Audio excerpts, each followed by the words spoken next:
Numancia es todo un símbolo de una resistencia militar, épica, extrema.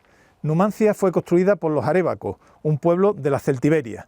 La fama de Numancia ha eclipsado el conocimiento de esta cultura, la de los celtíberos. ¿Quiénes fueron? Vamos a conocer su cultura, una de las etapas más fascinantes de toda nuestra historia.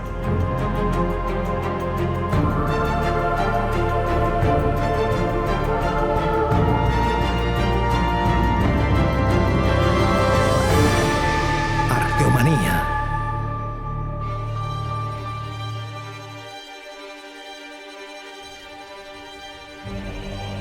Lo celtíbero queda subliminado en la tragedia de Numancia. Aunque a lo largo de la historia han existido multitud de fortalezas asoladas tras una feroz resistencia, pocas de entre ellas quedaron grabadas, como Numancia, en el recuerdo imborrable de la humanidad.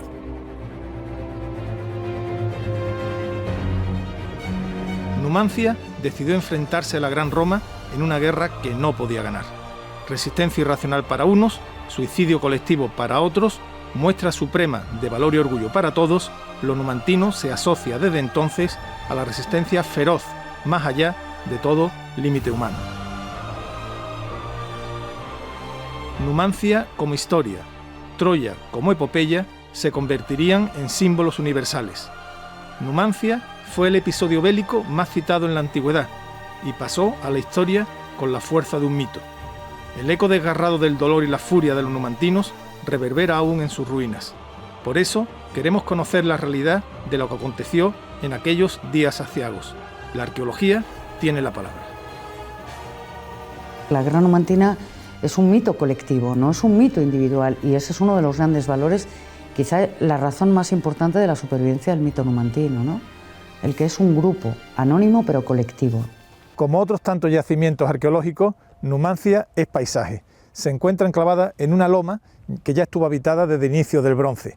Este cerro se llama el Cerro de la Muela y domina el Valle del Duero, ahora cubierto por el Dorado otoñal. La privilegiada posición de Numancia favoreció su temprana ocupación humana. Su fácil defensa, el agua abundante, la tierra fértil, los pastos ricos y, sobre todo, ser cabecera de una importante ruta de paso hacia el interior, convirtieron a Numancia en un hito de altísimo valor estratégico, tanto para los que necesitaban defender su territorio como para los que aspiraban a conquistarlo. María, nos interesa muchísimo conocer lo que entendemos que es una de las culturas o de los pueblos más desconocidos de nuestra historia, el mundo celtíbero. Vamos a ver si lo vamos a ubicar en la historia, el tiempo y la geografía. ¿Quiénes fueron los celtíberos? Los celtíberos es una cultura constituida en un proceso muy largo de unos 800-900 años, que habitaron en la provincia de Soria, en norte de Guadalajara, parte de Zaragoza, Teruel y quizá el sur de La Rioja. Estaba constituida, en principio, así lo asumimos los historiadores, por 5 tribus o etnias: pelendones, arébacos, velos, titos y lusones, aunque esto se lo debemos a las fuentes clásicas ya tardías.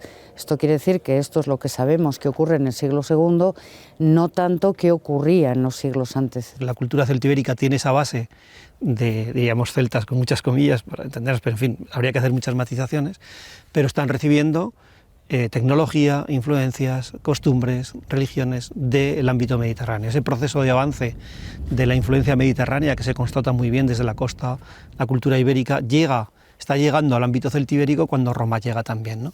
Entonces esa mezcla de elementos también puede dar lugar a que se considere a unos pueblos que no son racialmente mezclados, pero que sí culturalmente tienen aspectos vinculados a los pueblos celtas, a los pueblos de Centro Europa fundamentalmente, y otros que les emparentan con la cultura ibérica, como puede ser la cerámica, la tecnología de agrícola, ¿no?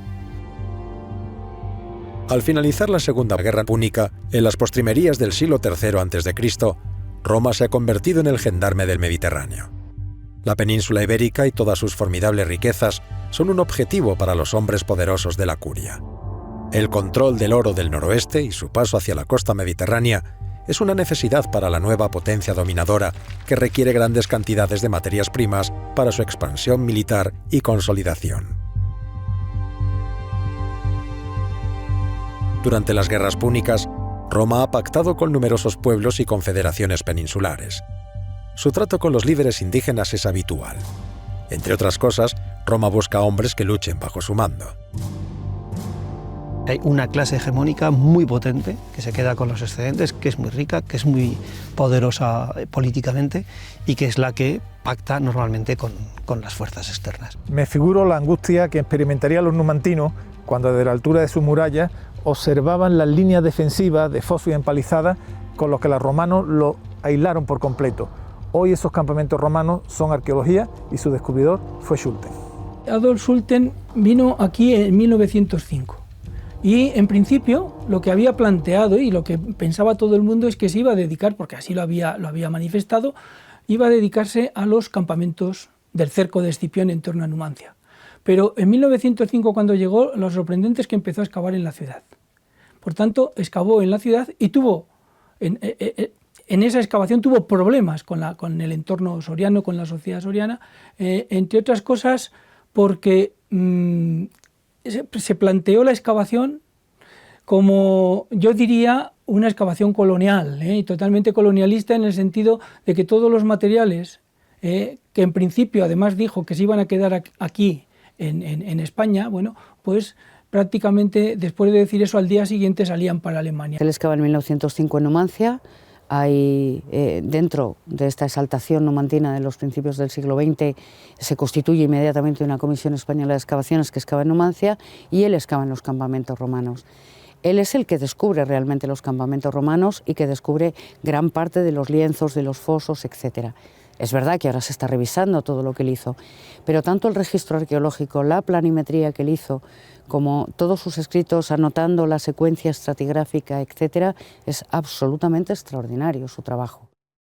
Conocemos a los numantinos y a los celtíberos en general como unos pueblos guerreros, muy fieros, pero ¿cómo vivían su vida ordinaria? ¿En qué trabajaban? ¿En qué basaban su economía? Los cabecillas o príncipes locales, las élites indígenas, tenían sus propios intereses, lo que orientaba el Estado hacia la guerra o la paz en cada territorio. El caso de Numancia no fue una excepción. Hay una fuerte estratificación social, que hay una casta dirigente en el que los varones se representan normalmente como guerreros y resaltan su carácter de guerrero y de cazador vinculado al mundo del caballo, son unos héroes ecuestres, es una aristocracia ecuestre, no tan lejana de la de Roma, de los caballeros romanos, no es tan lejano, y que luego hay una serie de elementos que están vinculados dedicados a la producción, que son normalmente invisibles. Y hay una parte de la población muy importante, que es la de las mujeres, que prácticamente no existe. Si en el ámbito ibérico existe poco, pero están las damas, las sacerdotisas y alguna representación, en el mundo celtibérico apenas hay representaciones de mujeres. O sea que el papel que tenía que desempeñar era realmente invisible, muy importante, pero seguramente invisible, ¿no? Y los oficios y los agricultores y los ganaderos, que sería el grueso de la población, el 90% de la población, tampoco aparece. O sea, ¿qué pasa? Que estamos viendo nosotros la representación de una sociedad filtrada por las clases dominantes, por la clase hegemónica que se muestra con su riqueza, con sus joyas, con sus representaciones en las cerámicas como guerreros, con sus representaciones en la escultura, ¿no? Aunque sea en el caso celtibérico en la pequeña escultura.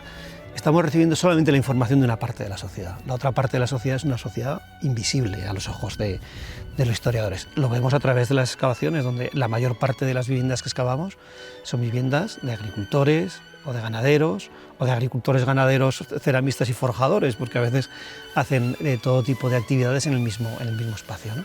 El modo de vida de los numantinos no difería en mucho de los de cualquier poblado o ciudad pequeña de la Edad del Hierro. Agricultores, ganaderos sobre todo, y guerreros algunos, agrupados en una especie de orden ecuestre, dibujaban una sociedad no exenta de complejidades y de un alto grado de sofisticación.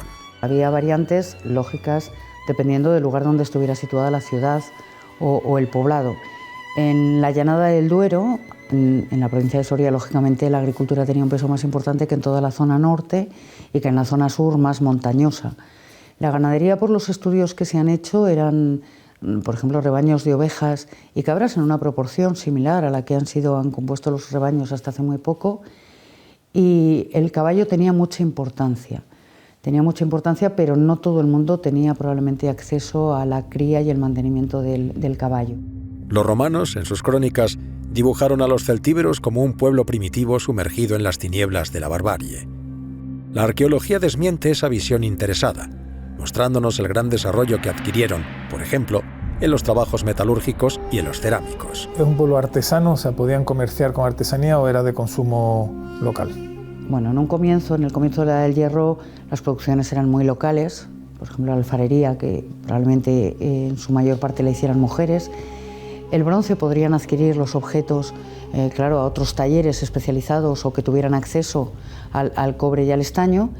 Y el metal debía ser de la zona de Soria porque la calidad ya la cantaron después los escritores latinos y es muy probable que se nutriera del hierro y de los afloramientos minerales de la provincia. Si yo te dijera cuáles son los elementos más característicos, los símbolos materiales en hierro más característicos de la cultura celtíbera, ¿cuál me dirías? Pues las armas, sin ninguna duda. Las armas, las espadas, sobre todo el puñal de antenas o el de frontón, en distintos momentos, pero son muy característicos. Son armas, bueno, pueden ser puñales o espadas, aunque tienen la misma forma, y bueno, además están hechas a medida para la persona que la usa. Esto lo hemos podido comprobar viendo que los pomos, evidentemente, cada uno tiene un tamaño. Es decir, hablamos de una producción hecha ex professo por encargo para personas determinadas. Con el asedio de Numancia, los romanos quisieron lanzar un mensaje a los celtíberos: Roma es invencible.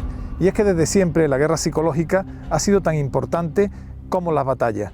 Y en Numancia los romanos utilizaron otro ardid de guerra psicológica, como es el uso de los elefantes, considerados por los atemorizados celtíberos como auténticas torres andantes.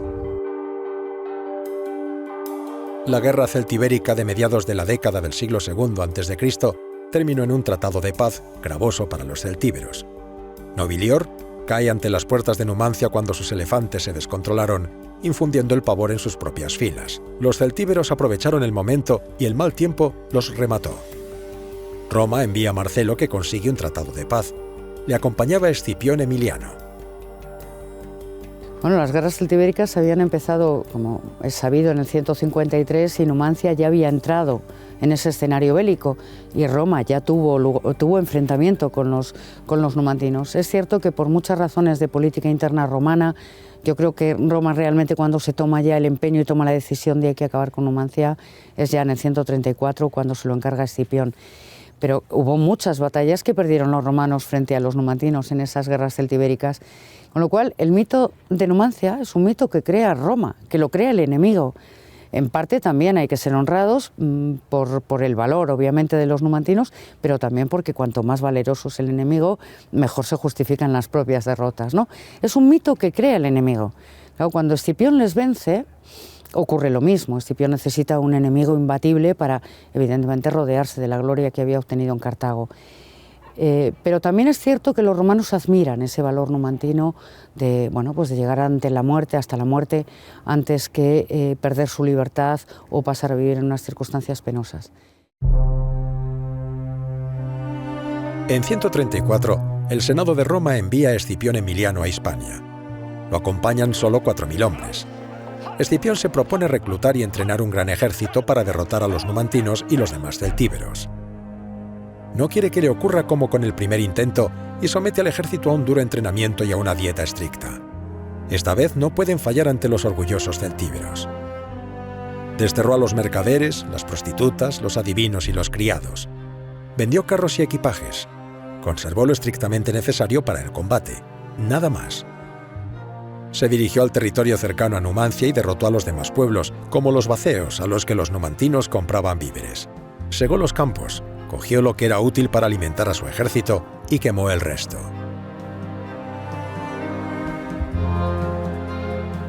Escipión tenía un plan claro y los medios para llevarlo a cabo. Tras reunir más de 50.000 hombres frente a los escasos 25.000 numantinos, luego de haber entrenado a fondo al ejército y diseñado su plan de estrangulamiento, procedió a la construcción del cerco sobre Numancia. Nunca antes en la historia se había cercado una ciudad para que sus habitantes perdieran todo contacto con el mundo exterior. La idea de Escipión era matar a los numantinos de hambre, sed y desesperación. Colocó empalizadas, fosos y terraplenes para proteger a sus soldados.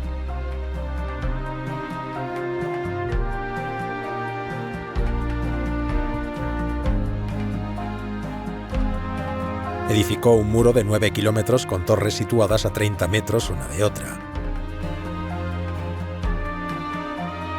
Al principio, tuvo 2 campamentos que aumentó hasta 7. Los campamentos fueron construidos con piedra, como se vería después en época imperial. Destinó la mitad de su ejército a vigilar el muro. Reservó 20.000 hombres para las salidas que fueran necesarias y reservó a 10.000 en la retaguardia. Las torres contaban con artillería. Las ballestas y otras máquinas ayudaban a los arqueros y honderos.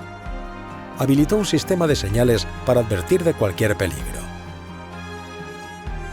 Escipión convirtió Numancia en una gran cárcel de la que resultaba imposible salir. Pese a que su fuerza militar era superior, muy superior a la de los numantinos, evitó cualquier refriega o batalla a campo abierto. También cortó el paso por el Duero. La idea era firme y había que cumplirla: reducir a Numancia por hambre. Tras meses de duro asedio, las enfermedades y el hambre diezmaron a los numantinos. Qué amargo tuvo que ser para ese pueblo indómito reconocer el sabor amargo de la derrota ante la odiada Roma. Y qué trágico además ese instante en el que muchos de ellos deciden quitarse la vida antes que entregarse al enemigo. Ellos no lo sabían, pero su muerte daría nacimiento al mito eterno de Numancia. Numancia agonizó esperando con seguridad el levantamiento de algún tipo de confederación celtibérica que le ayudara, y no recibieron ayuda, ni de Tiermes, ni de Uxama, ni de ninguna otra ciudad. Numancia tenía un territorio afín, al menos culturalmente afín. En Castilfrío de la Sierra, en pleno alto llano numantino, se excavó un castro con características que nos pueden ayudar a comprender el mundo en el que se desarrollaron las guerras celtibéricas. Algún tipo de control tuvo que tener, pero bueno, digamos que todos estas, no tanto la cultura castreña, que es unos siglos anterior, sino los castros posteriores, los castillos y las pequeñas ciudades que hay en este punto, pues tuvieron su papel. Ya lo creo que como mínimo, como retaguardia indígena, a la que Escipión, pues bueno, de una u otra manera controlaba. Y entre las posibles ciudades aliadas de las que esperar la ayuda desesperada que nunca llegó, se encontraba la cercana ciudad celtibérica de Tiermes. Tiermes, además de un espectacular yacimiento arqueológico, es un enclave singular y hermoso. Su contemplación es la de un paraíso perdido, la de un rincón secreto olvidado en vida, recordado en una mañana clara de invierno. La roca madre, excavada durante generaciones, parece aprender la voz de los cronistas romanos que, como Tácito, cantaron su valor. Esta entrada rupestre a la ciudad celtíbera de Tiermes no puede ser más hermosa. Se encuentra excavada en la misma roca, ¿no? Y la verdad que emociona, porque hasta su propio nombre, Puerta del Sol, se encuentra cargado de un fuerte simbolismo. Y al entrar lo primero que aprecio es este curioso graderío, pero más allá de la arquitectura, el mundo celtibérico buscó su simbolismo espiritual, religioso, en aquellas religiones antiguas, anterior a la llegada de los romanos, que vinculaban todo lo espiritual a la naturaleza. No es casualidad que debajo de estas gradas de piedra se encontrara un manantial, una cueva con un manantial de agua, una surgencia, ni que el mundo celtíbero adorara y santificara los bosques. Así, cuando vemos estos chopos, estos álamos, cubiertos con ese manto dorado otoñal, y sobre todo cuando escuchamos sus hojas mecidas al viento, podemos pensar que se tratan en verdad de un antiquísimo salmo celtibérico. ¿Esperaron los numantinos la ayuda de Tiermes? Toda la comarca celtibérica fue atemorizada por Escipión, es decir, que debieron tener noticia del gran número de soldados romanos que se acercaban y de las expediciones de castigo que sin duda hizo Escipión. La ciudad que podemos ver hoy en día, esta Petra soriana, debe mucho a Roma. El acueducto ya romano de Tiermes es sencillamente espectacular. Trae el agua desde kilómetros de distancia y para ello tiene que excavar la roca durante largos tramos. Y es que Roma, más allá de las legiones y las leyes, es también ingeniería. Y si esa ingeniería nos asombra hoy en día, tenemos que tratar de comprender qué asombro no causaría en nuestros antepasados celtíberos de 2000 años atrás. La vida y la muerte parecen encarnarse en los buitres que surcan estos cielos. El ritual funerario celtíbero merece nuestra atención. Hay un cambio muy trascendental desde la Edad del Bronce a la Edad del Hierro, y ese es el paso de la inhumación a la incineración. Son incineraciones casi siempre individuales, aunque en algunos casos en alguna urna han aparecido restos de 2 o 3 personas, y eso determina luego todo lo que es el campo de enterramiento. Son necrópolis de incineración que se ordenan en un momento determinado, a partir del siglo V, siglo IV en algunas necrópolis, en calles perfectamente trazadas, incluso con estelas que se han documentado en la zona del Jalón, aquí no tanto. Una vez cremado o incinerado el difunto, los huesos se recogen, se colocan en la urna o directamente sobre la tierra y se entierran.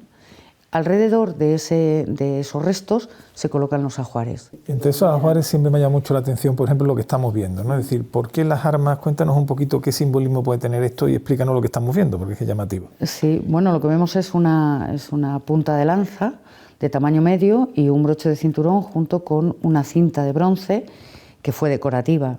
Están enlazadas a través de la cinta decorativa. En muchas ocasiones, y sobre todo en las fases antiguas del siglo V, incluso hasta el siglo IV, las armas y los objetos se deforman, se alteran. Las armas había que doblarlas en la forja, no se pueden doblar porque hubieran partido. Es decir, hay un trabajo preparatorio del entierro considerable, ¿no? que llevaría aparejado un ritual que desconocemos. Se doblan y se introducen dobladas y alteradas, tanto que hubiera sido imposible devolverlas a su forma original. Su significado, aunque hay distintas teorías, es muy probable que fuera que del mismo modo que el muerto se ha transformado y no necesita su cuerpo físico de la vida para pasar al más allá, que las armas y los adornos tuvieran o fueran también deformados. Abandono Tiermes por la puerta oeste, también excavada en roca. Dejo atrás la ciudad de los vivos y afuera en algún lugar nos aguarda la ciudad de los muertos, la necrópolis. Las necrópolis fueron muy importantes en las ciudades celtíberas porque gustaron de enterrarse siguiendo ritos muy complejos y elaborados.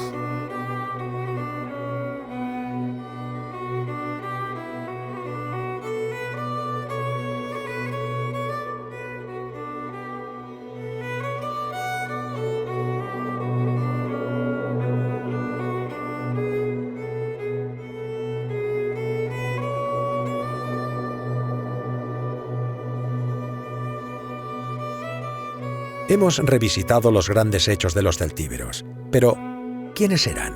No hay un pueblo celtíbero, sino que hay muchos pueblos que reciben la denominación de celtíberos. Entonces, esos pueblos tienen momentos de mayor expansión y de retracción. Son conquistados por otros pueblos o se integran, forman alianzas con Roma, llegan a pactos con el mundo romano también. O sea, no es una nación celtibérica que está en desarrollo y se enfrenta con el mundo romano, no es ese el panorama, sino pueblos que se van desarrollando, que se enfrentan entre sí, que hacen alianzas y que en un momento determinado se encuentran con los ejércitos helenísticos, Cartago y Roma en la península, ¿no? Su lengua incluía un número importante de variantes regionales. La conocemos en parte gracias a epigrafías bilingües, como los bronces de Botorrita. Estas piezas de bronce se excavaron en la localidad zaragozana de Botorrita. Recogen varias informaciones de gran valor. Hay autores que encuentran concomitancias entre el celtíbero y el protoeuskera. Tenemos noticias de la religiosidad y de los panteones celta y celtíbero por boca de los historiadores romanos. Eran comunidades volcadas hacia la naturaleza, hacia los fenómenos meteorológicos, hacia los bosques, los cursos de agua y las cuevas. Los celtíberos levantaron algunos santuarios en espacios naturales que consideraban sagrados. Es el caso de Peñalba de Villastar, en Teruel.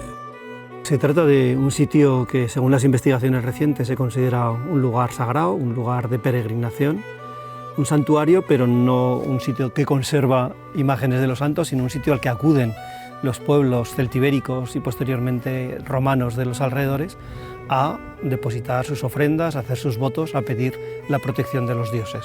Las inscripciones celtibéricas lo que sí que parecen constatar es la existencia de un lugar en el que se menciona la presencia de dioses no conocidos hasta ese momento en el panteón céltico, y la presencia de determinados nombres de pueblos y de lugares que se interpretan como asentamientos de todo ese territorio.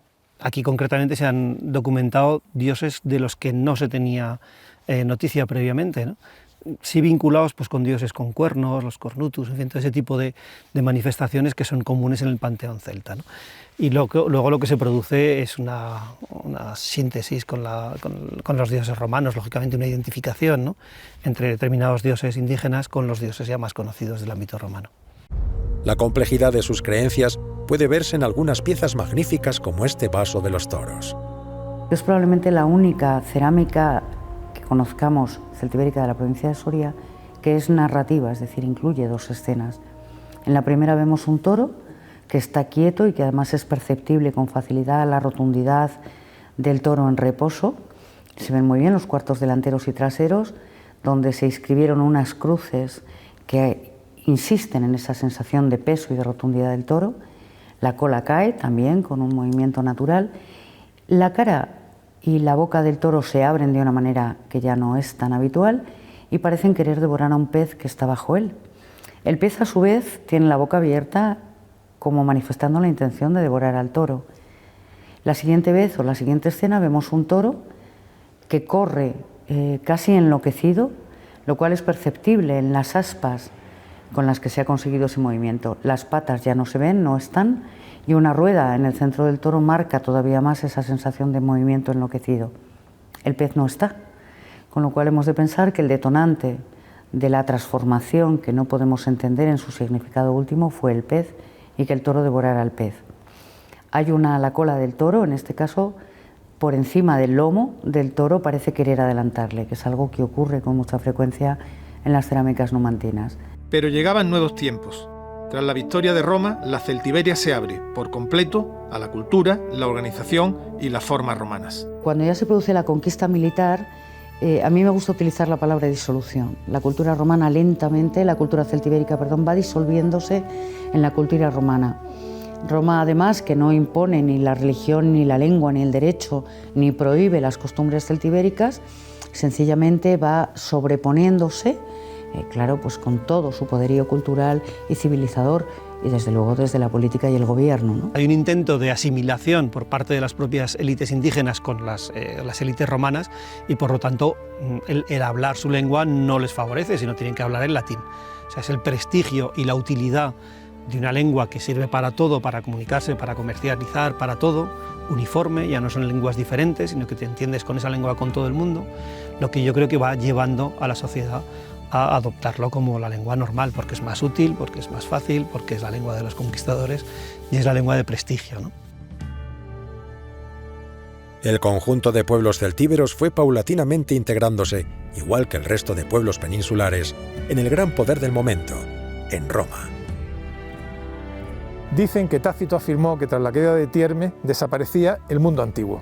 Hoy ya sabemos que ese mundo celtibérico, más que desaparecer, lo que hizo fue diluirse en el gran torrente de la romanización que todo lo inundó. Y terminamos en este graderío rupestre de la ciudad de Tiermes, un excelente ejemplo de ese sincretismo cultural entre lo antiguo y lo nuevo que conformaría esa formidable Hispania romana que hoy conocemos.